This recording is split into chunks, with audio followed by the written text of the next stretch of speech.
కడప జిల్లా గండికోట మైనర్ బాలిక హత్య కేసులో దర్యాప్తు ముమ్మరంగా కొనసాగుతోందని పోలీసులు తెలిపారు. ఇక తొందరగానే ఈ కేసును ఛేదిస్తామని డీఐజీ కోయ ప్రవీణ్ తెలిపారు. కేసు దర్యాప్తులో కాస్త సమయం పడుతుందని, సెల్ టవర్ల ఆధారంగా 350 మందిని గుర్తించామన్నారు. అదే రోజు పక్కనే ఉన్న గ్రామంలో ఒక జాతర జరిగిందని తెలిపారు. ఇప్పటి వరకు 300 మందిని విచారించామని, ఇంకా 50 మందిని విచారించాల్సి ఉందన్నారు. గత 10 రోజులుగా 10 మంది అధికారులు కేసుపై సీరియస్ గా ఉన్నారని వెల్లడించారు. గండికోట ప్రాంతంలో మైనర్ పిల్లలకు గదులు ఇవ్వకుండా పకడ్బందీగా చర్యలు చేపట్టామని తెలిపారు. టూరిస్ట్ అవుట్పోస్టులో తనిఖీలు కంటిన్యూగా ఉంటాయన్నారు.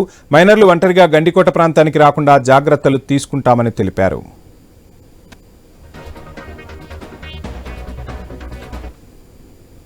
గండికోట మైనర్ బాలిక హత్య విషయంలో దర్యాప్తు అయితే ముమ్మరంగా జరుగుతూ ఉండింది. సీసీటీవీ కెమెరాలు అనేవి లేకపోవడం వల్ల, అందుబాటులో లేకపోవడం వల్ల కూడా పూర్తిగా టవర్ డంప్ అనాలిసిస్ మీద మా యొక్క పరిశోధన జరుగుతుంది, దర్యాప్తు జరుగుతుంది. సో ఆ 2 గంటల సమయంలో మనం అక్కడ ఏదైతే డెడ్ బాడీ లభ్యమైందో ఆ ప్రదేశంలో 2 టవర్ల యొక్క సిగ్నల్ వస్తుంది. గండికోట టవరు, తర్వాత కొండ అవతల ఏదో గుర్రం ఏదో ఉంది ఊరు, జాతర కూడా జరుగుద్ది అక్కడ.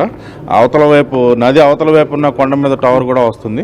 సో అన్నిటి మీద మనం అంతా కూడా నేరో డౌన్ చేసిన తర్వాత ఆ రోజు వచ్చిన 350 మంది సందర్శకుల్లో ఆ 2 గంటల సమయంలో ఆ 2 టవర్లోనూ కూడా 69 మంది సందర్శకులు అక్కడ ఉన్నట్టు మనం నిర్ధారణకు వచ్చాం.